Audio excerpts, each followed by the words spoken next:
Okay, yes. Good evening, Nishant, Mokshda, Purva.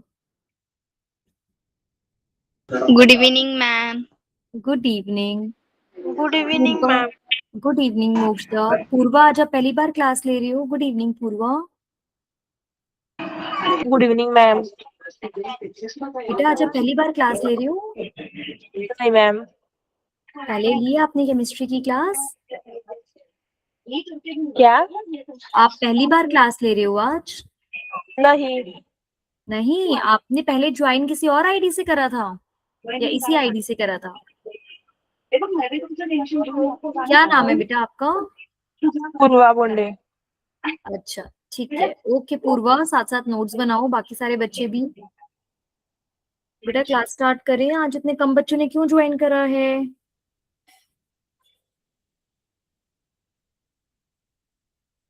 चलो आप मुझे 1 मिनट दो।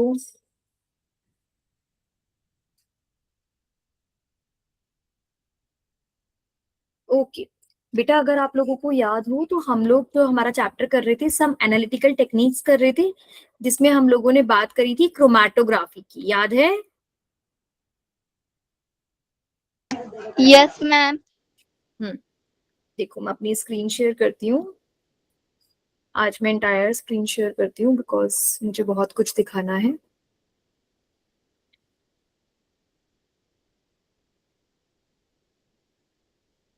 ये देखिए बेटा, हम लोगों ने बात करी थी क्रोमैटोग्राफी की, जिसमें हमने बात करी थी कि क्रोमा का मतलब होता है कलर, और क्रोमैटोग्राफी में क्या होता है, ये एक ऐसी टेक्निक है जिसमें हम किसी भी एक मिक्सचर के अलग अलग कंपोनेंट्स को सेपरेट कर सकते हैं या उनके प्योरिफिकेशन कर सकते हैं। हमने बताया था क्रोमैटोग्राफी में दो फेज होते हैं, एक stationery phase and a mobile phase. What is a stationary phase बेटा? जो फेज फिक्स्ड रहता है। स्टेशनरी मतलब होता है फिक्स्ड, जो चीज अपनी जगह से मूव नहीं होती, वो स्टेशनरी फेज होता है। और एक होता है मोबाइल फेज। मोबाइल फेज ऐसा फेज होता है जिसके अंदर वो मूविंग होता है, मतलब चलता हुआ फेज होता है। इस बेसिस पे हमने बात करी थी कि दो तरह की क्रोमैटोग्राफी होती है। एक होती है एब्जॉर्प्शन क्रोमैटोग्राफी, एक होती है पार्टीशन क्रोमैटोग्राफी। एब्जॉर्प्शन क्रोमैटोग्राफी फिर फर्दर दो तरीके की होती है, coulomb chromatography and thin layer chromatography. और पार्टीशन क्रोमैटोग्राफी का एग्जांपल होता है पेपर क्रोमैटोग्राफी। याद है बच्चे, की सारी बातें हम लोगों ने करी थी? Yes, ma'am. यस। तो बेटा इसी में हम लोगों ने आगे फिर कूलम क्रोमैटोग्राफी पढ़ा था। वो मैंने आपको एक्सप्लेन करा था इस तरीके से। मैं साथ साथ आपको इसकी वो भी दिखा देती हूँ, वीडियो भी। ये देखिए आप लोग, कूलम क्रोमैटोग्राफी में क्या हो रहा होता है बच्चे, वो आप यहाँ से समझ सकते हैं।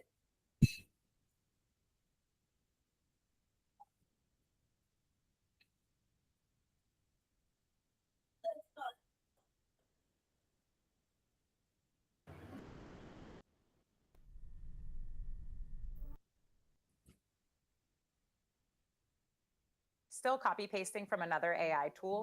Your AI should work everywhere you work. And that's why एक Grammarly is the second. best. It brings powerful, personalized writing help directly into your workflow, so you don't have to waste time on tedious.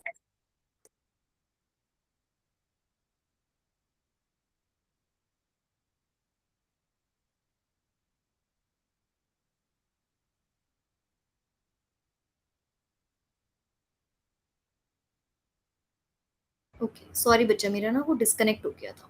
हाँ, मैं आप लोगों को 1 minute explain कर रही हूँ।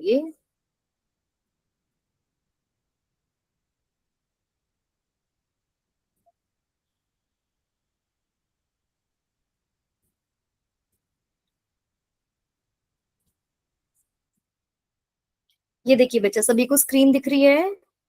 Yes, ma'am. है ना? देखिए कूलम क्रोमैटोग्राफी क्या होता है, हम लोग इसको समझते हैं।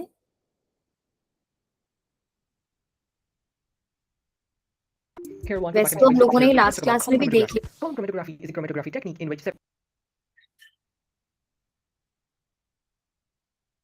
पर हम एक बार इसकी वीडियो देखकर इसको दोबारा समझ लेते हैं, ठीक है? ये देखो बेटा, coulomb separation is chromatography carried में क्या out होता in है? column. The ये column is कूलम होता filled है। with a कूलम हम stationary लोगों ने बताया phase था ना which क्या होता है, जिसके अंदर कोई भी किस तरीके की लॉन्ग ग्लास ट्यूब होती है, वो कूलम होता है।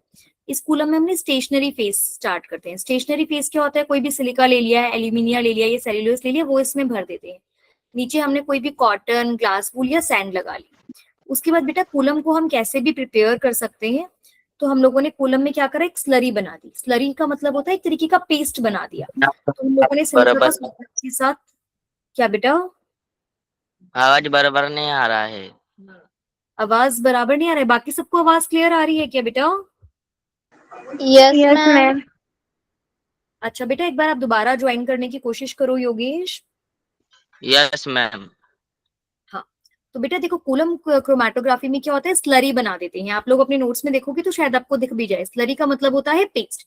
तो हम क्या करते हैं, जो हमारा सिलिका जेल होता है, याद है मैंने आप लोगों को सिलिका जेल के पैकेट्स दिखाए थे last time? Yes, ma'am. Yes. Gel के पैकेट्स होते हैं ना, हाँ। तो उन्हीं सिलिका जेल को हम लोग पानी के साथ मिक्स करके एक पेस्ट बनाते हैं और उसे यहाँ पर हम फिल कर लेते हैं।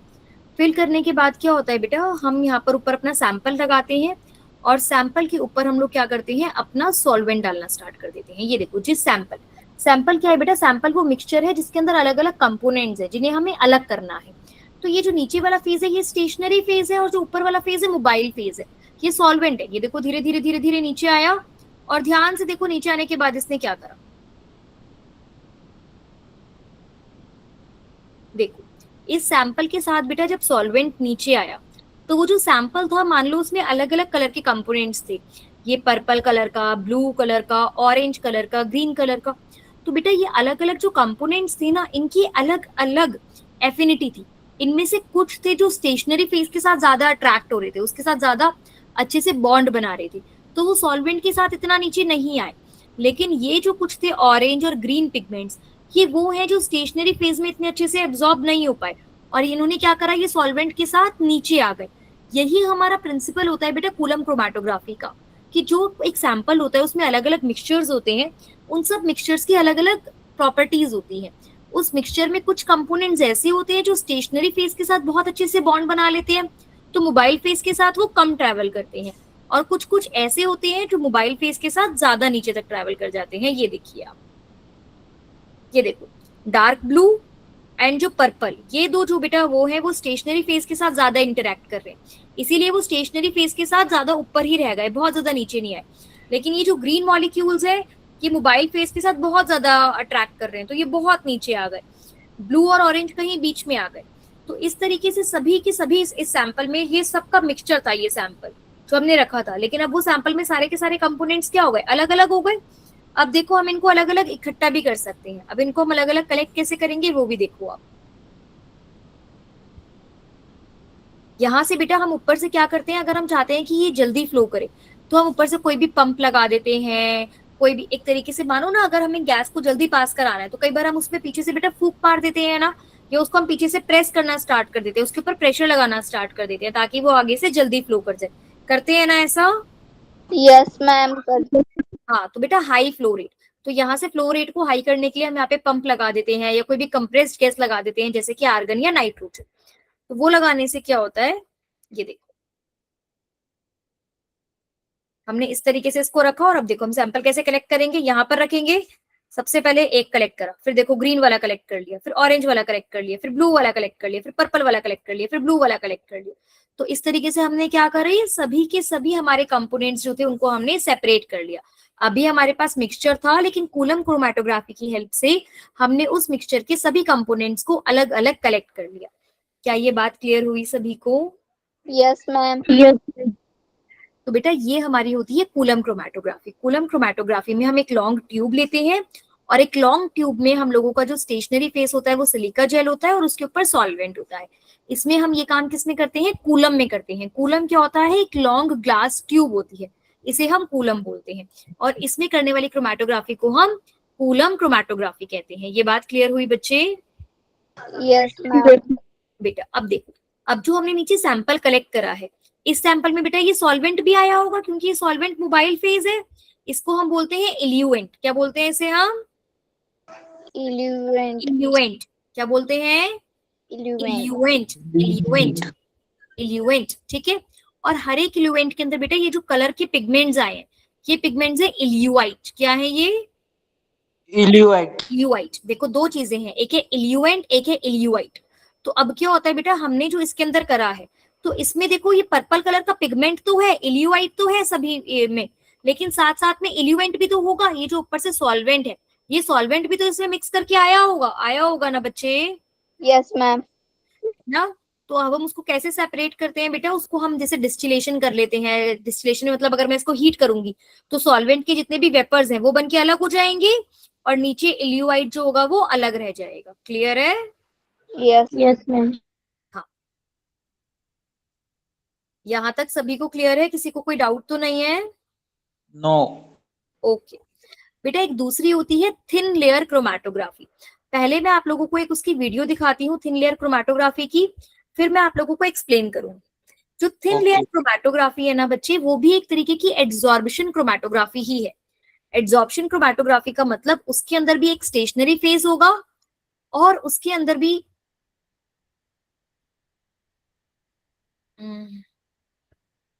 अच्छा, इसके अंदर स्पीड हम लोग इसकी वो नहीं कर सकते। ओके, अच्छा ये ठीक है बेटा, ये थोड़ी फास्ट है, मैं इसको थोड़ा स्लो कर करके दिखाऊंगी। देखो, थिन लेयर क्रोमैटोग्राफी के अंदर क्या होता है बेटा, उसमें भी हमारा सिमिलर, बहुत सिमिलर कूलम क्रोमैटोग्राफी होता है। कूलम क्रोमैटोग्राफी में भी हमारा स्टेशनरी फेस मतलब रुका हुआ फेस क्या था, सिलिका जेल, और हमारे पास एक सॉल्वेंट था जो कि हमारे पास क्या था, मोबाइल फेस था। कूलम क्रोमैटोग्राफी में क्या होता है बेटा कि हम लोग एक सॉल्वेंट लेते हैं और उस सॉल्वेंट के अंदर उस कूलम के अंदर एक लॉन्ग ट्यूब लेते हैं और उस लॉन्ग ट्यूब को हमने क्या कर रखा होता है, उसके अंदर फिल कर रखा होता है। उसके अंदर हम ये डालते हैं, जैसे ये देखो, ये हमारे पास कूलम क्रोमैटोग्राफी था। तो कूलम क्रोमैटोग्राफी में हम लोगों ने क्या करा था, हम लोगों ने एक लॉन्ग ग्लास की ट्यूब ली थी और इस लॉन्ग ग्लास ट्यूब में हम लोगों ने पूरा सिलिका इसके अंदर भरा था। ये बात क्लियर हो रही है बच्चे? Yes, ma'am. उसके ऊपर से फिर हम लोगों ने यहाँ पे हमारा सैंपल डाला और फिर सैंपल के ऊपर हम लोगों ने क्या करा, सॉल्वेंट डाला। सिलिका है, सैंपल है और सॉल्वेंट है। तो बेटा जो थिन लेयर क्रोमैटोग्राफी होगी ना, उसमें भी यही तीनों चीजें होंगी। थिन लेयर क्रोमैटोग्राफी में भी हम लोग सिलिका जेल लेते हैं, सॉल्वेंट लेते हैं और सैंपल लेते हैं। लेकिन इसमें करने का तरीका थोड़ा चेंज हो जाता है। इसमें करने का तरीका क्या होता है बच्चे, ये देखो, क्रोमैटोग्राफी का नाम क्या है, thin layer chromatography. Thin layer chromatography, बेटा थिन का मतलब क्या होता है, थिन मतलब एकदम पतला। थिन का मतलब क्या होता है, एकदम पतला। थिन का Liquid. अपोजिट होता है थिक। नहीं नहीं नहीं बेटा, थिन का मतलब लिक्विड नहीं होता, थिन का मतलब होता है पतला। जैसे मानो क्लास में एकदम कोई पतला सा बच्चा हो तो उसे हम बोलेंगे कि वो क्या है, थिन है। और अगर कोई मोटा है तो उसे बोलते हैं, जैसे मान लो पेपर है, पेपर एकदम पतला होता है तो हम पेपर को बोलेंगे कि पेपर कैसा है, थिन है। लेकिन अगर मैं वहीं पर बेटा मान लो थर्माकोल ले लूं तो थर्माकोल मोटा होता है ना, तो थर्माकोल को बोलेंगे कि वो थिक है। डिफरेंस समझ में आ रहा है थिन और थिक का? Yes. थिक मतलब होता है मोटा, थिन मतलब होता है पतला। तो यहाँ पर बेटा क्रोमैटोग्राफी का नाम है thin layer chromatography. Thin layer chromatography में हम क्या करते हैं बच्चे, हम लोग एक ग्लास प्लेट लेते हैं। क्या लेते हैं, ग्लास प्लेट। ग्लास प्लेट के ऊपर हम एकदम पतली सिलिका जेल की लेयर लगा देते हैं। उसी की वजह से इसका नाम पड़ा है थिन लेयर। हमने क्या करा, हमने एक प्लेट ली और उस प्लेट के ऊपर हम लोग एकदम पतली सी जेल की लेयर लगा देते हैं। ये मेरा क्या है, स्टेशनरी फेस। सेम सिलिका है बेटा, वहां पे जो सिलिका हम लोग ट्यूब में भर रहे थे कूलम क्रोमैटोग्राफी में, अब हम वही सिलिका यहाँ पर एकदम पतली सी लेयर बनाकर लगा देते हैं। ये क्लियर हुआ? Yes, ma'am. ये स्टेशनरी फेज हुआ। इस प्लेट को बेटा अब हम लोग बोल सकते हैं थिन लेयर क्रोमैटोग्राफी प्लेट या फिर क्रोम प्लेट। क्रोमैटोग्राफी में काम कर रही है ना, इसलिए इस प्लेट का नाम होता है थिन लेयर क्रोमैटोग्राफी प्लेट या क्रोम प्लेट।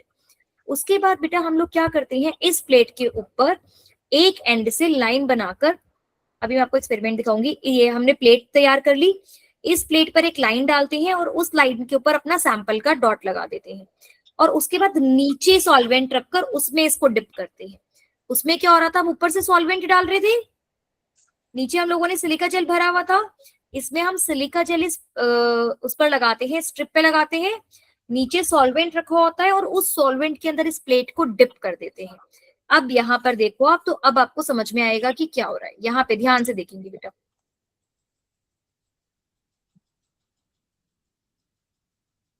देखो सिलिका जेल का एकदम स्लरी बना लिया इन लोगों ने, मेक अ थिक स्लरी। और ये देखो स्लरी को किस तरीके से ग्लास प्लेट पे लगाया, देखा आपने? Yes, ma'am. और देख रहे हो आप एकदम पतली, very very very thin layer, देखो बिल्कुल भी थिक लेयर नहीं है, एकदम पतली सी लेयर ये लोग बना रहे हैं इसके ऊपर, देखो इस तरीके से एकदम पतली लेयर है ना। Yes, ma'am. ये बेटा मेरे पास अलग अलग डाइस के सैंपल हैं, डाई के सैंपल से मतलब ये मेरे पास मिक्सचर्स हैं। जो हमें देखने में एक कलर की डाई दिखती है ना बेटा, एक्चुअली में वो एक कलर की नहीं होती, बहुत सारे कलर्स की मिली हुई होती है। तो देखो अभी किस तरीके से उसको सेपरेट करेंगे, ये देखो एक डॉट लगाया, दूसरा डॉट लगाया, तीसरा डॉट लगाया। ये किस चीज के डॉट लगा रहे हैं, ये हमारे मिक्सचर है। ये हमारे पास क्या है, मिक्सचर सैंपल है ये हमारा, जिस सैंपल में हम देख रहे हैं कि हमें क्या क्या चीजें सेपरेट करनी है। और ये देखो एक जार के अंदर इसको ऐसे रखा, और देखा आपने क्या हुआ, नीचे सॉल्वेंट था ना, सॉल्वेंट ऊपर राइज कर रहा है, उसके साथ ये सभी चीजें राइज कर रही हैं। ये देखो Yes. देखो अलग अलग डाइज में हमें अलग अलग कलर के सैंपल्स मिल गए। आया, हुआ क्लियर? Yes, ma'am. सभी को समझ में आया? मैम एक और बार दिखा देते। हाँ एक और बार, चलो यही वाली वीडियो एक और बार दिखाती हूँ बेटा, फिर इससे रिलेटेड एक और वीडियो दिखाऊंगी थिन लेयर क्रोमैटोग्राफी से रिलेटेड। यस देखो मैम। स्लरी बनाया, स्लरी मतलब सिलिका जेल और सॉल्वेंट का एक मिक्सचर बनाया, पेस्ट जैसा। उस पेस्ट की एकदम पतली सी लेयर इस पर लगा दी। अब इस प्लेट पे क्या करते हैं, थोड़े छोटे छोटे सैंपल के डॉट्स लगा देते हैं इस तरीके से। इसको थोड़ा ड्राई होने देते हैं। फिर ये देखो ये एक इस तरीके का ग्लास चैम्बर होता है। ग्लास चैम्बर मतलब बेटा एक ग्लास का इस तरीके का वेसल होता है। इस वेसल में नीचे सॉल्वेंट भरा हुआ है, नीचे क्या है, सॉल्वेंट है। हम क्या करते हैं, इस सॉल्वेंट के अंदर इस प्लेट को, ग्लास की प्लेट को रख देते हैं। जिस ग्लास प्लेट के ऊपर हम लोगों ने ये सिलिका जेल लगाया हुआ है, इसे हम बोलते हैं थिन लेयर क्रोमैटोग्राफी प्लेट, या क्रोमो प्लेट भी बोलते हैं, जिस प्लेट की मदद से हम क्रोमैटोग्राफी कर रहे हैं। तो इस क्रोम प्लेट को हम इस सॉल्वेंट में खड़ा कर देंगे। देखो सॉल्वेंट का लेवल जो है, the level of the solvent will be below this line. और धीरे धीरे धीरे धीरे वो डाइज ऊपर राइज करती जाएंगी। क्लियर हुआ अभी? Yes ma'am. अब मैं आपको इससे रिलेटेड एक और बड़ी अच्छी वीडियो दिखाती हूँ। ये देखो, एक सेकेंड रुकना बस।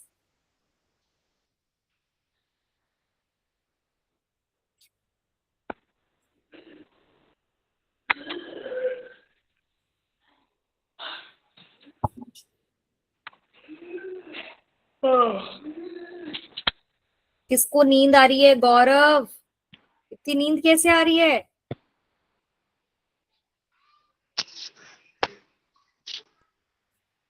गौरव नींद आ रही है?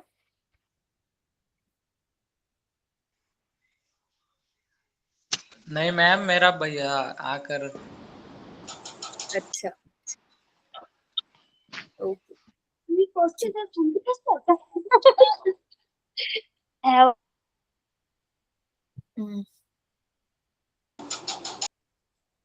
मैम गौरव सोया नहीं था बेटा आप लोग, हाँ कैलाश क्या हुआ बेटा?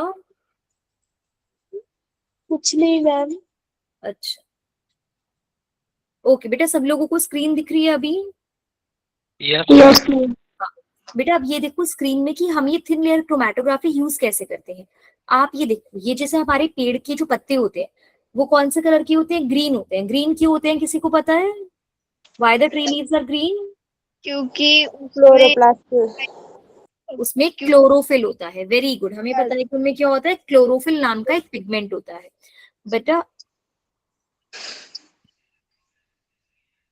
क्या हुआ? मैम पर वो ग्रीन नहीं दिखाई दे रहा। स्क्रीन ही दिखाई दे रही बेटा, बाकियों को दिख रही है स्क्रीन? Yes ma'am. मैं एक मिनट पिन कर देती हूँ अगर ऐसा है तो, एक सेकेंड रुको। अब दिखाई दे रही है मैम। दिखाई दे रही है, चलो ठीक है। हाँ ये देखो, तो बच्चे जो क्लोरोफिल होता है ना, एक्चुअल में वो जो क्लोरोफिल होता है, वो क्लोरोफिल बहुत सारे अलग अलग मिक्सचर्स को मिलकर बना होता है। क्लोरोफिल ए, क्लोरोफिल बी, जेंथोफाइट्स, जो आप बायो में पढ़ते हो। तो देखो हम किस तरीके से उनको सेपरेट करते हैं। ये देखो, ये हमने लीव ली, लीव्स में थोड़ा पानी डाला और उनका एक पेस्ट बना लिया। ठीक है? यस। हाँ देखते जाओ अब कैसे करेगा ये देखो छोटा सा। ये इन लोगों ने क्या करा है बेटा, एक अपनी ग्लास प्लेट ली है, ग्लास प्लेट के ऊपर वापस अपना एक थिक स्लरी वो बनाया सिलिका जेल का, लाइन बनाया, लाइन के ऊपर देखो ये डॉट बना दी। मैम पहले उन्होंने ग्लास पे सिलिका वो लगाया क्या जल, हाँ उसके वो बाद लगाया है, हाँ हाँ वो इन्होंने दिखाया नहीं, बट उन्होंने प्लेट वैसे ही बनाई है, थिक थिन बिल्कुल एकदम लेयर लगा के उसी से वो प्लेट बनाई है, और उस प्लेट के ऊपर रख के देखो वापस इसको सॉल्वेंट में इस तरीके से रख दिया। और ये हाँ, देखो, और आपको दिख रहे हैं अलग अलग पिगमेंट्स आ गए, ये देखो ये ज़ेंथोफाइल्स, chlorophyll A, chlorophyll B, carotene. इस तरीके से हम प्लांट पिगमेंट्स को, अलग अलग डाइस को, अलग अलग सैंपल्स को we can separate with the help of TLC. क्या ये बात क्लियर हुई? Yes ma'am.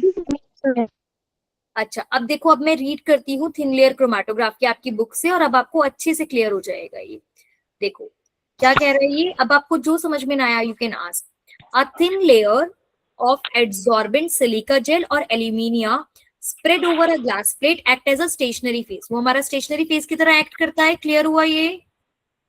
Yes. The plate is called the TLC plate or chrome plate. The mixture of solute is applied on the chrome plate as a small spot about 2 centimeter from one end of the plate। मतलब plate में ऐसे 1 and पे 2 centimetre की line के ऊपर वो इस तरीके से स्पॉट लगाते हैं। ये देखो आप देख सकते हो किस तरीके से एक लाइन बनाकर लाइन के ऊपर उन्होंने क्या लगाया है बेटा, स्पॉट लगाया है, ठीक है। उसके बाद देखो the plate is then placed in a closed jar containing the mobile phase such as the spot is well above the mobile phase. उसके बाद हम क्या करते हैं, हमारा ये जो कंटेनर है, ये जो हमारी प्लेट है, इस प्लेट को हम लोग एक जार में रख लेते हैं। कैसे जार में रख लेते हैं? ग्लास जार में। उस ग्लास जार में नीचे क्या होना चाहिए? सॉल्वेंट होना चाहिए। पर बेटा हमें इस बात का ध्यान रखना होता है कि जो सॉल्वेंट है वो इस लाइन को डिप नहीं करना चाहिए, इस लाइन से नीचे नीचे ही होना चाहिए सॉल्वेंट। मींस कि अगर इस तरीके से हमारा ग्लास जार है,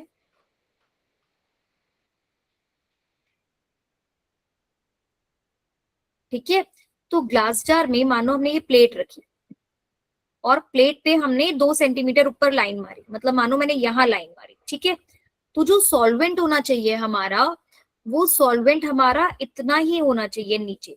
ये जो लाइन है हमारी, वो लाइन इसमें डिप नहीं होनी चाहिए। ये क्लियर हुआ? यस। हाँ देखो, so the plate is then placed in a closed jar containing the mobile face such as the spot is well above the mobile face। की जो स्पॉट होना चाहिए वो मोबाइल फेस से ऊपर होना चाहिए।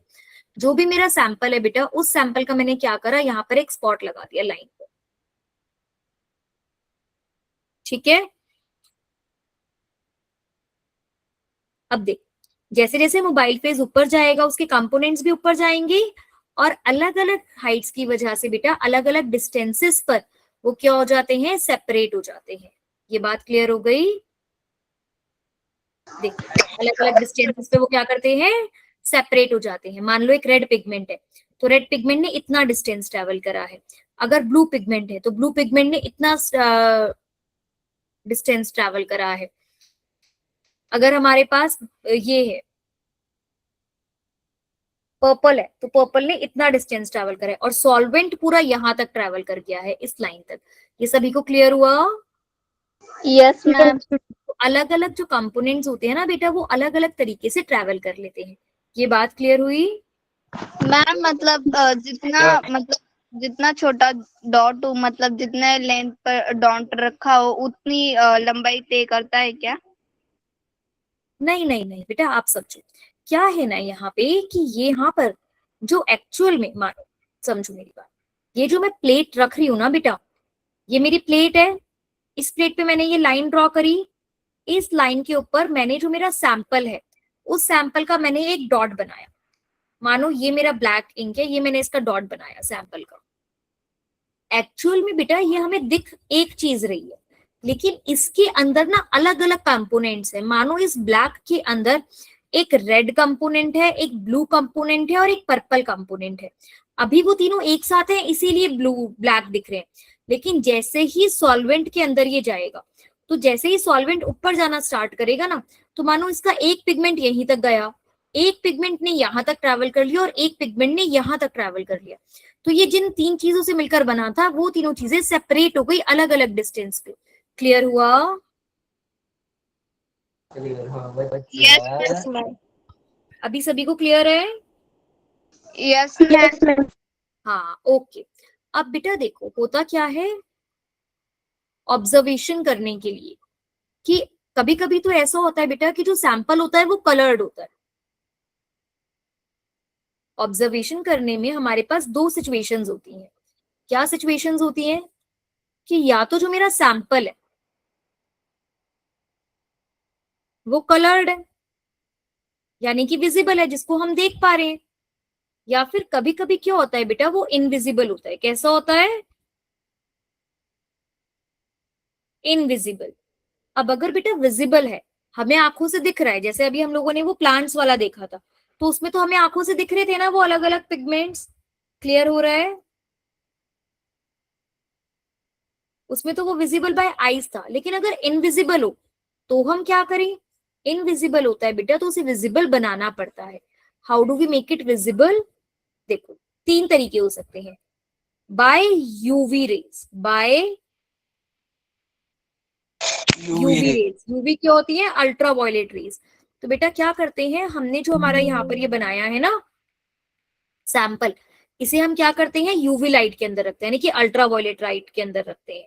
तो एक तरीका तो ये हो सकता है कि अल्ट्रा वायलेट लाइट के अंदर रख सकते हैं कि वो अल्ट्रा वायलेट लाइट में चमकने लगेंगे। दूसरा तरीका हमारे पास क्या है? By iodine crystals. क्या करते हैं हम? By iodine crystals. बेटा आप लोगों ने अभी नहीं देखा होगा, मैं आप लोगों को एक वीडियो दिखाकर बताती हूँ कि आयोडीन के क्रिस्टल्स क्या होते हैं ना। आयोडीन के क्रिस्टल्स सॉलिड होते हैं और डार्क पर्पल कलर के होते हैं। लेकिन अगर मैं आयोडीन क्रिस्टल्स को बाहर छोड़ दूं ना तो उनके वेपर्स निकलने लगते हैं। तो आयोडीन क्रिस्टल्स के अगर जब वेपर्स निकलते हैं ना तो जो इनविजिबल स्पॉट होते हैं ना वो इस आयोडीन क्रिस्टल्स के वेपर्स के साथ रिएक्ट करके ब्राउन कलर के स्पॉट्स दे देते हैं। क्या कर देते हैं? ब्राउन कलर के स्पॉट्स दे देते हैं। क्लियर हुआ? Yes ma'am. उसमें हमें ब्राउन कलर के स्पॉट्स दिख जाते हैं। और नहीं तो क्या होता है बेटा, तीसरा तरीका होता है हमारे पास by spraying agent. By spraying agent, for example ninhydrin. हमारे पास क्या होते हैं बेटा, कुछ ऐसे सॉल्यूशंस होते हैं, उन्हें हम स्प्रे करते हैं ना तो वो पहले तो इनविजिबल होते हैं, पर ये वाला एजेंट स्प्रे करने के बाद वो हमें दिखने लग जाते हैं। क्लियर हुआ? Yes ma'am. ये ऐसे स्पेशल स्प्रेइंग एजेंट होते हैं। देखो मैं आप लोगों को दिखाती हूँ।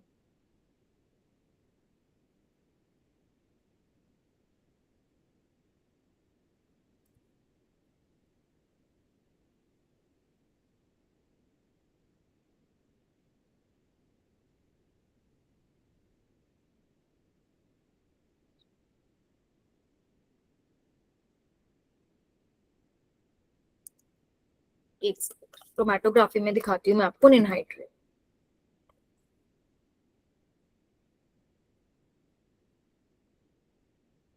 ये देखो ये एक लाइन बनाई, हालांकि ये पेपर क्रोमेटोग्राफी है, ये हम लोग आगे पढ़ेंगे, बट मैं आपको इसमें दिखा रही हूँ 1 मिनट निनहाइड्रेट का।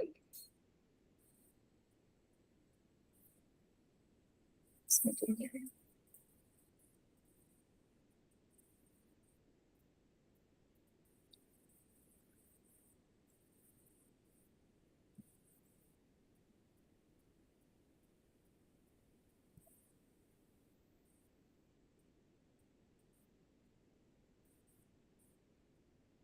आप लोगों को स्क्रीन दिख रही है बच्चे?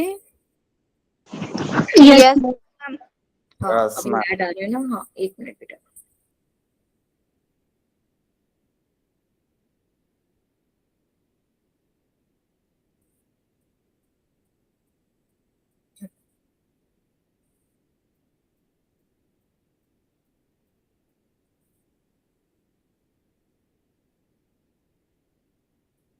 अब देखो इस प्लेट के ऊपर, आप ध्यान से देखो, इस प्लेट के ऊपर अभी हमें नहीं दिख रहे हैं ना डॉट्स।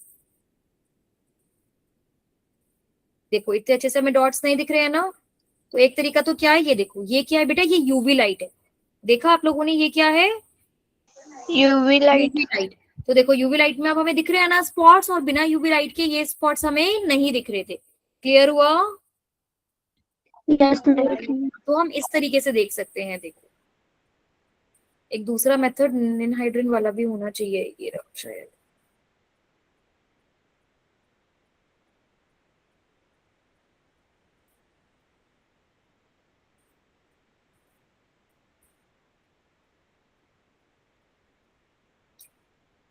कोई बेटा मेरे को दिखेगा ना निनहाइड्रिन वाला तो मैं आप लोगों को दिखाऊंगी। ठीक है, किस तरीके से वो निनहाइड्रिन स्प्रे करते हैं, तो उसके बाद हमें वो प्लेट दिख जाती है, शायद इसमें दिख जाए। ये लाइन बनाई, लाइन बनाकर अमीनो एसिड्स डाले।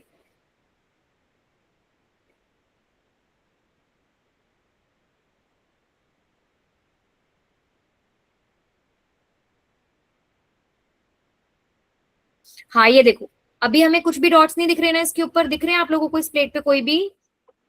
नहीं मैम। नहीं। अभी देखो ये जो बॉटल है ना, इस बॉटल में निनहाइड्रिन है। जैसे ही हम इसको स्प्रे करेंगे तो तभी देखना, स्प्रे करने के बाद और अभी आपको स्पॉट्स दिखने लग जाएंगे उस पर। ये देखो दिख रहे हैं ना अब ये? Yes ma'am. तो यस उसे मैम। स्प्रे करने के बाद हमें इस तरीके से हमें स्पॉट्स दिख जाते हैं। सिमिलरली बेटा आयोडीन वेपर से भी दिख जाते हैं।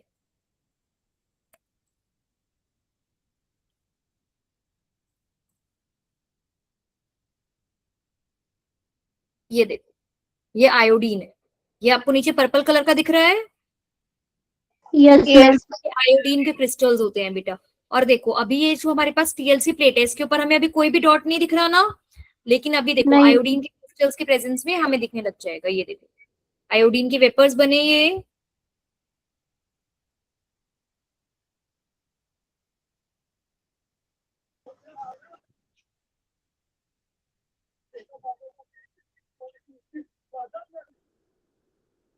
इन्होंने पूरा नहीं दिखाया हुआ, इसके अंदर हमें आगे जाकर यहाँ पर वेपर्स की प्रेजेंस में हमें डॉट्स दिखने लग जाते हैं इसके। ठीक है, इस तरीके से आयोडीन यस। वेपर्स होते हैं। तो इनमें से हम कोई भी मेथड यूज कर सकते हैं to visualise the thin layer chromatography. क्या ये सभी को क्लियर हो गया? कोई डाउट तो नहीं है ना अब इसमें? नहीं नो मैम। मैम। ठीक है, वेरी गुड बेटा। अब हमारे पास नेक्स्ट है पार्टीशन क्रोमेटोग्राफी। लास्ट क्या है हमारे पास? पार्टीशन। Partition chromatography. ये मैंने आप लोगों को सबसे पहले दिखाया था बेटा। ये पार्टीशन क्रोमेटोग्राफी में क्या होता है हमारे पास, इसका एग्जांपल है पेपर क्रोमेटोग्राफी। बेटा अभी तक हमारे पास जो एड्सॉर्प्शन क्रोमेटोग्राफी थी, या जो हमारे पास वो क्रोमेटोग्राफी थी, उसमें क्या होता था, हमारे पास एक स्टेशनरी फेज होता था सिलिका का, एक मोबाइल फेज होता था। इसके अंदर क्या होता है बेटा कि in this type of chromatography the stationary phase and mobile phase both are liquids. दोनों क्या होते हैं? लिक्विड्स होते हैं। उसमें तो हमारा स्टेशनरी फेज कैसा था? सॉलिड था ना, सिलिका जैसा था, सिलिका की स्लरी बना रहे थे। यहाँ पे क्या होता है? Both stationary phases and mobile phase are liquid. लिख लो एक बार, in this both stationary phase,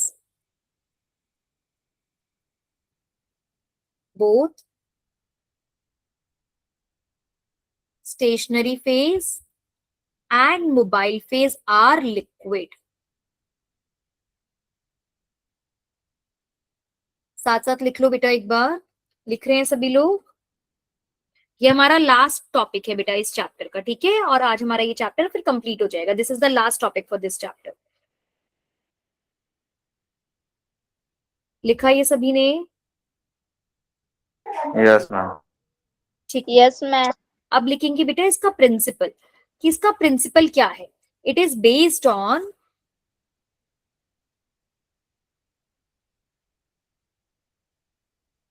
differential extraction. Based on differential extraction. एक सेकेंड में लिखवाती हूं।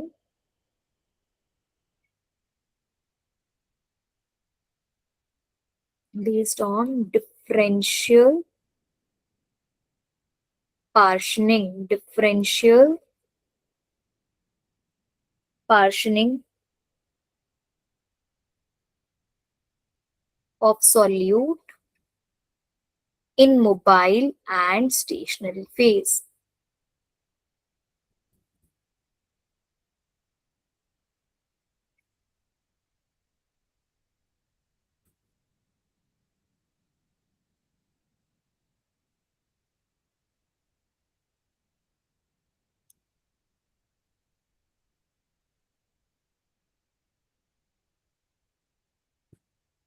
चलें बेटा आगे। Yes ma'am. हाँ बेटा देखो, इसका एग्जाम्पल है पेपर क्रोमेटोग्राफी। इसका एग्जाम्पल क्या है? Paper paper chromatography. क्रोमेटोग्राफी। बेटा देखो, पेपर क्रोमेटोग्राफी में हम क्या करते हैं, हम एक स्पेशल टाइप का पेपर लेते हैं। पेपर क्रोमेटोग्राफी कराने के लिए हम क्या करते हैं, एक स्पेशल टाइप का पेपर लेते हैं। पेपर का नाम है वॉटमैन पेपर। क्या नाम है पेपर का? वॉटमैन पेपर।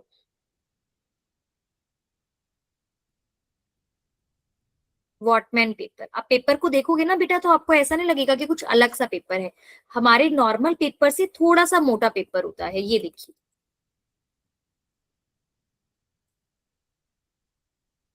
मैं आप लोगों को दिखाती हूँ।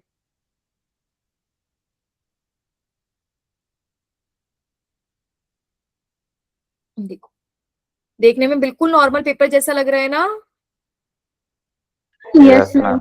हाँ, बट एक्चुअल में क्या होता है बेटा, ये जो वॉटमैन पेपर होता है ना, ये थोड़ा सा मोटा होता है। और इस पेपर के अंदर क्या होता है, वॉटमैन पेपर के अंदर, ये देखो, वॉटमैन पेपर की अगर मैं आपको इसकी मैग्नीफाइड इमेज दिखाती हूँ, तो देखो, देखने में नहीं पता चलता, बट अगर मैं मैग्नीफाइंग ग्लास के अंदर, माइक्रोस्कोप के अंदर देखूँ ना, तो वॉटमैन पेपर ऐसा दिखेगा। सोच सकते हैं हम, नो मैम। बट एक्चुअल में ऐसा होता है। वॉटमैन पेपर में बहुत सारे फाइबर्स होते हैं। और क्या आपको इन फाइबर्स में थोड़ा थोड़ा स्पेस दिख रहा है बेटा? Yes ma'am. हाँ, तो बेटा इसी स्पेस में क्या होता है, पानी एब्सॉर्ब हो जाता है। वाटर क्या होता है, एब्सॉर्ब हो जाता है। ये बात क्लियर हुई? Yes ma'am. और वो हमारा क्या होता है बेटा, स्टेशनरी फेज। हम क्या यूज करते हैं, वॉटमैन पेपर यूज करते हैं। The water the observe water the trapped, फंसा हुआ, water trapped in fibres of Whatman paper, in fibres of Whatman paper. वो हमारे लिए क्या है, स्टेशनरी फेज। वो हमारे लिए क्या है, स्टेशनरी फेज। और बेटा जो वाटर है वो तो लिक्विड ही है ना, यस मैम। तो यही हम लोगों ने बोला था कि इसमें क्या होता है, स्टेशनरी फेज और मोबाइल फेज दोनों क्या होते हैं, लिक्विड होते हैं। तो इसमें जो ऑब्जर्व। वाटर ट्रैप्ड है वॉटमैन पेपर में, वो हमारे किसकी तरह बिहेव करता है, स्टेशनरी फेज की तरह बिहेव करता है। बाकी बेटा इसका पूरा का पूरा प्रोसेस टीएलसी जैसा होता है। इसमें भी हम लोग क्या करते हैं, हम ये वॉटमैन पेपर लेते हैं, नीचे से 2 सेंटीमीटर ऊपर एक लाइन बनाते हैं, उसके ऊपर हम हमारा सैंपल मार्क करते हैं, उस सैंपल को हम हमारे सॉल्वेंट में रख देते हैं। जैसे जैसे वो सॉल्वेंट ऊपर राइज करता है, ये सैंपल भी ऊपर राइज करता है। और बेटा जो अलग अलग आपके कंपोनेंट्स होते हैं वो अलग अलग हाइट तक ट्रेवल कर लेते हैं। क्या ये बात क्लियर हुई यस मैम।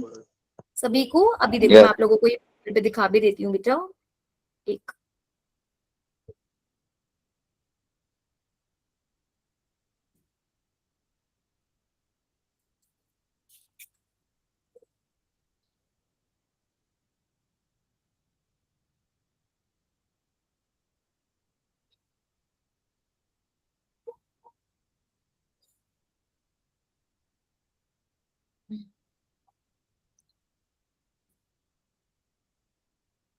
एक स्किप कर दिया मैंने। ये देखो, paper chromatography. experiment. The different pigments of ink which are present in a wet अब हमने एक मार्कर लिया, उस मार्कर के, इस मार्कर की जो इंक है उसके अंदर हमें जो भी कंपोनेंट्स हम उसको सेपरेट करना चाहते हैं। ये देखो, हमने हमारा पेपर ले लिया, ये वॉटमैन पेपर है। इस पेपर पे हमने एक लाइन बनाई, draw line with the marker on the chromatography paper. बेटा ज्यादातर ये जो लाइन है ना, ये हम पेंसिल से बनाते हैं। पेन से इसलिए नहीं बनाते वरना सॉल्वेंट के साथ ये वाली लाइन भी ऊपर जाने लगेगी। यस, और देखो, क्योंकि हाँ, उसमें बहुत कलर।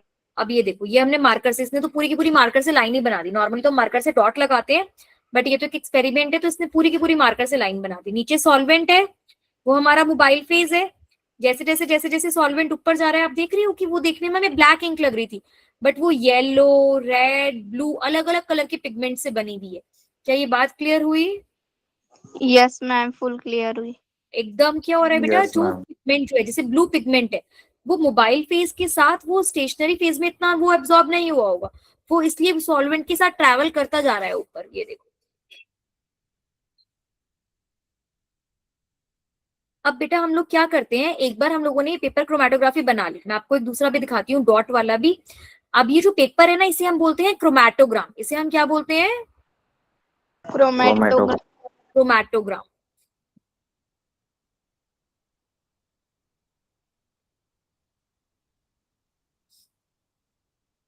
मैं रियल एक्सपेरिमेंट कोई दिखाती हूँ आप लोगों को, पेपर क्रोमैटोग्राफी का। रुक जाओ।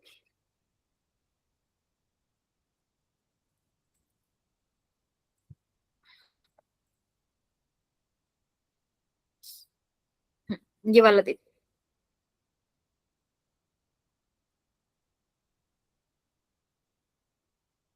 वॉट पेन पेपर, पेंसिल से लाइन ड्रॉ कर रहे हैं और उसके ऊपर जिस जिस इंक का हमें करना है उस इंक की हम लोगों ने इस तरीके से डॉट्स बना दी, ABCD।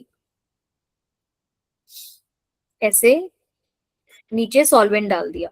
सॉल्वेंट हमारा लाइन पे डिप नहीं होना चाहिए, लाइन से नीचे नीचे होना चाहिए, लेकिन पेपर डिसॉल्व होना चाहिए। और ये देखो अलग अलग पिगमेंट्स बेटा अलग अलग हाइट तक उठ रहे हैं ना। Yes ma'am. ये देखिए। जो येलो डॉट है वहां तक सॉल्वेंट नहीं पहुंची। कौन सी येलो डॉट बेटा? ये ऑरेंज डॉट के लिए कह रहे हो आप? हाँ सॉरी मिस्टेक हो गई। नहीं बेटा, उस पे भी सॉल्वेंट पहुंचा है, लेकिन वो क्या होगा ना, वो स्टेशनरी फेस की तरफ ही ज्यादा अट्रैक्टेड होगा, तो इसीलिए वो मोबाइल फेस के साथ ऊपर मूव नहीं कर रहा है। ठीक है? ओके। हाँ।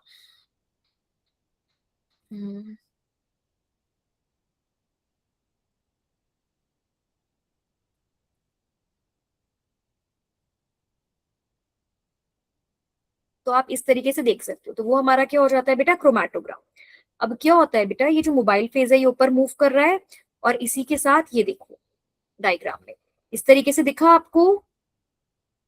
Yes ma'am. पहले ऐसे थे, थोड़ी देर बाद ऐसे दिखेंगे, थोड़ी देर बाद हमें और ऐसे दिखने लग जाएंगे।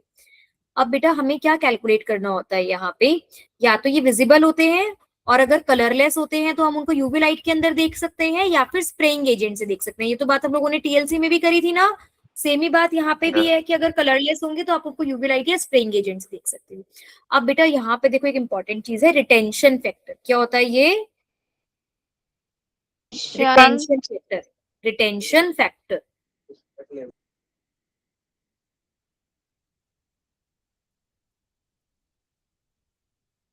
रिटेंशन फैक्टर क्या होता है बेटा? ये जो अलग अलग सॉल्यूट्स है ये अलग अलग ट्रैवल करा है ना, तो इन सारे सॉल्यूट्स का हम लोग क्या निकालते हैं? Retention factor. इसे हम बोलते हैं RF। क्या बोलते हैं रिटेंशन फैक्टर को? RF। RF का फॉर्मूला होता है distance travelled by the solute, distance travelled by solute from base line. Ma'am हाँ बेटा। जो आपने ब्लैक बोर्ड पे लिखा है वो आप हमें PDF करके दे सकते हैं? हाँ बेटा मैं दे दूंगी। Distance travelled by solvent from base line. बेटा हम लोग क्या करते हैं, जो हमारा पेपर क्रोमैटोग्राफी है, जब इस पे क्रोमैटोग्राफी हो जाती है तो हम क्या करते हैं, इस पेपर को बाहर निकालते हैं। बाहर निकाल के इस पेपर को अच्छे से सुखा लेते हैं। ठीक है? ड्राई कर लेते हैं, सुखा लेते हैं। सुखाने के बाद बेटा क्या करते हैं, स्केल से इसको मेजर करते हैं। कैसे मेजर करते हैं इसको स्केल से? ये देखो, हमने यहाँ पर इसकी डॉट आ रही है, देखो इसकी हाईएस्ट डॉट यहाँ आ रही है, इसकी डॉट यहाँ बनाई, इसकी हाईएस्ट डॉट यहाँ आ रही है, यहाँ बनाई, इसकी हाईएस्ट डॉट यहाँ आ रही है, यहाँ बनाई, इसकी हाईएस्ट डॉट यहाँ आ रही है, यहाँ बनाई। और सॉल्वेंट कहाँ तक ट्रेवल कर रहा है? देखा जाए तो सॉल्वेंट ने यहाँ तक ट्रेवल करा है। दिख रहा है आप लोगों को?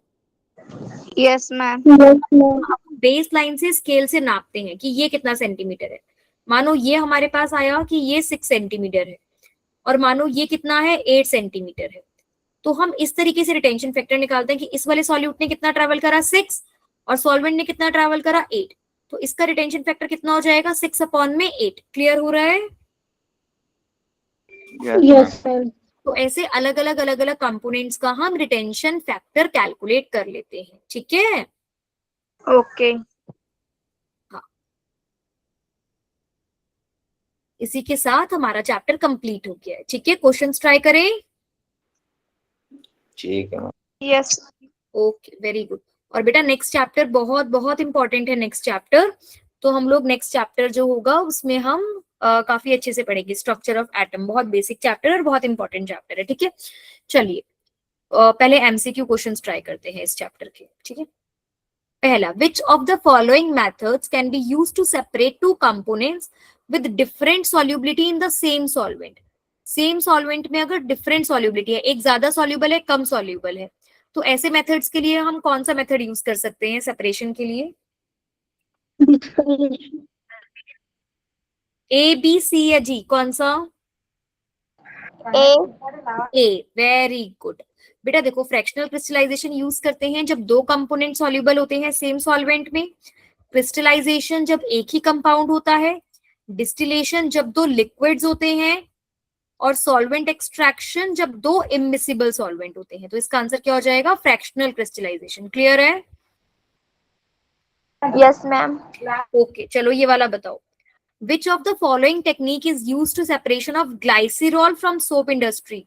ये मैंने बताया था, ग्लाइसिरोल सोप में से ग्लाइसिरोल सेपरेट करने के लिए हम कौन सा मेथड यूज करते हैं? Distillation under reduced pressure. Distillation under reduced pressure, very good. ये देखिए बेटा, यहाँ पर हम लोगों ने बात करी थी डिस्टिलेशन अंडर रिड्यूस्ड प्रेशर की। यहाँ तो फिल्टरेशन है, यहाँ फ्रैक्शनल डिस्टिलेशन, ये रहा डिस्टिलेशन अंडर रिड्यूस्ड प्रेशर, है ना। तो यहाँ पर हमने बात करी थी कि सोप और ग्लाइसिरोल भी इस तरीके से ही सेपरेट किया जाता है। Very good.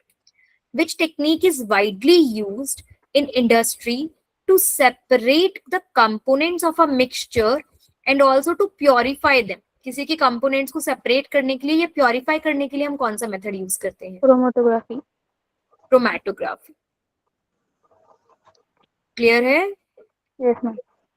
A mixture of acetone and benzene can be separated by which method? Acetone and benzene. बेटा एसीटोन और बेंजीन के बीच में 24 केल्विन बॉइलिंग पॉइंट का डिफरेंस होता है। ये देखो, एसीटोन और बेंजीन को हम कैसे सेपरेट कर रहे हैं? Fractional distillation. कौन सा मेथड है ये? Fractional distillation. फ्रैक्शनल डिस्टिलेशन, बिल्कुल। Colorless components on the chromatogram cannot be observed. अब एकदम ध्यान से, अब मैं जिससे पूछूंगी वो आंसर करेगा इसका, ठीक है। कैन नॉट बी ऑब्जर्व बताना है। यूजिंग यूवी लाइट कर सकते हैं या नहीं कर सकते? यस और no? Yes. Using iodine chamber, iodine chamber का यूज कर सकते हैं। यस। स्प्रेइंग रिएजेंट यूज कर सकते हैं। इंफ्रारेड लाइट यूज कर सकते हैं क्या? आईआर लाइट यूज कर सकते हैं? यस मैम, कर सकते। नहीं बेटा, हम लोगों ने कौन सी लाइट की बात करी थी? यूवी लाइट, आयोडीन चैम्बर और स्प्रेइंग रिएजेंट बात कर रहा है ना। अभिषेक आर्य समझ में आ रहा है? ध्यानेश्वर, चेतना, तो बेटा कौन सा मेथड यूज नहीं कर सकते? फिर बताओ कौन सा मेथड यूज नहीं कर सकते? D, infrared light. हाँ बेटा, इंफ्रारेड लाइट जो होती है ना, वो हमें गर्मी देती है। जैसे सन होता है, सूरज होता है, सूरज हमें हर तरीके की रोशनी देता है। तो अगर हमें गर्मी लगती है ना, तो गर्मी हमें लगती है इंफ्रारेड लाइट की वजह से। क्लियर हुआ? Yes ma'am. चलो ये बताओ, विच of the following technique is used for the purification of solid organic compound? अगर सॉलिड ऑर्गेनिक कंपाउंड है तो उसकी प्योरिफिकेशन के लिए क्या यूज करेंगे? क्रिस्टलाइजेशन या डिस्टिलेशन? क्रिस्टलाइजेशन। क्रिस्टलाइजेशन। बेटा डिस्टिलेशन यूज करते हैं लिक्विड्स के लिए, डिस्टिलेशन किसके लिए यूज करते हैं? लिक्विड्स के लिए। क्लियर है सभी को? Yes ma'am. ओके, चलो ये बताओ, what do you understand by the terms residue and filtrate? Residue या फिल्टरेट से आप लोग क्या समझते हो? Understand, salt the volatile stream back into liquid condense so this liquid can of collect. ठीक है, ओके। बेटा आप लोगों ने कभी घर में चाय छानी है? Yes ma'am. Yes ma'am. बेटा जब हम चाय छानते हैं तो छन्नी के ऊपर चाय पत्ती बच जाती है और चाय नीचे चली जाती है। Yes ma'am. अब बेटा जो चाय पत्ती रह गई ना ऊपर, उसे बोलते हैं रेसिड्यू। उसे क्या बोलते हैं? रेसिड्यू। और जो चाय नीचे चली गई उसे क्या बोलते हैं? फिल्ट्रेट। उसे क्या बोलते हैं? फिल्ट्रेट। फिल्ट्रेट। तो जैसे मैंने चाय का एग्जांपल लिया, ऐसे मानो मेरे पास कोई भी बीकर में कोई भी कंटेनर है, पानी है, और इस पानी के अंदर कोई भी एक इम्प्योरिटी है, ठीक है, कोई भी एक ऐसे इम्प्योरिटी है रेड कलर की, ठीक है, और इसको फिल्टर करने के लिए मैंने क्या करा, यहाँ पे एक फनल ली, फनल के अंदर मैंने एक फिल्टर पेपर लगाया, ऐसे ही करते हैं ना, यस मैम। और फिल्टर पेपर के ऊपर हमने इस तरीके से एक नीचे बीकर रख दिया, फिल्टर पेपर के ऊपर हल्का हल्का सा पानी डाल देते हैं, फिल्टर पेपर को गीला कर लेते हैं। बेटा गीला क्यों करते हैं, क्योंकि अगर हम गीला नहीं करेंगे तो जब इसमें से ये कंपोनेंट जाएगा तो फिल्ट्रेट एब्जॉर्ब हो जाएगा, तो फिल्ट्रेट नीचे नहीं आएगा, फिल्ट्रेट फिल्टर पेपर पे एब्जॉर्ब हो जाएगा, तो फिल्ट्रेट फिल्टर पेपर पे एब्जॉर्ब ना हो, तो फिल्टर पेपर को हल्का सा मॉइस्चर कर देते हैं।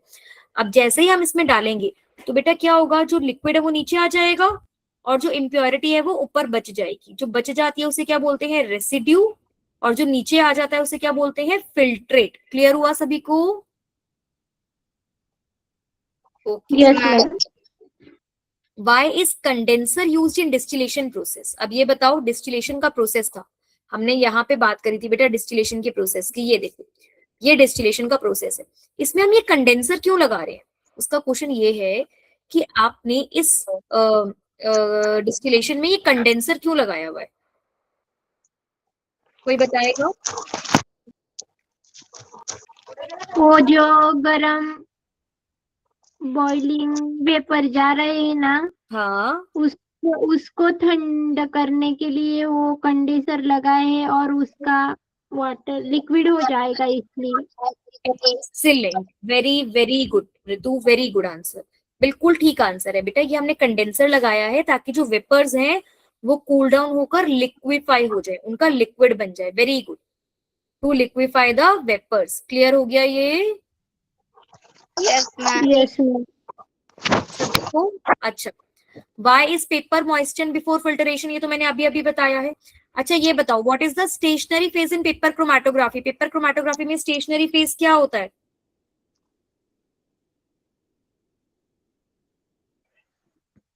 The water absorbs the Trapped in help cellular filters of Whatman paper. अभी हम लोगों ने बात करी थी ना, वॉटमैन पेपर माइक्रोस्कोप के नीचे कैसा दिखता है? यस हाँ, मैम। good.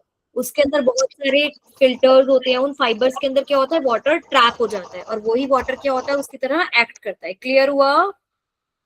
Yes ma'am. ठीक है बेटा, एक बार बाकी के क्वेश्चंस आप लोग खुद से भी ट्राई करना। आज की क्लास के लिए इतना ही, ठीक है? Yes ma'am. चलिए, यस मैम। बेटा with this our chapter is complete. Next class में हम हमारा नेक्स्ट चैप्टर करेंगे स्ट्रक्चर ऑफ एटम। ठीक है? Okay ma'am. ओके बाय बेटा, take care, good night. Bye ma'am. Take care, ma'am. You too बेटा, थैंक यू सो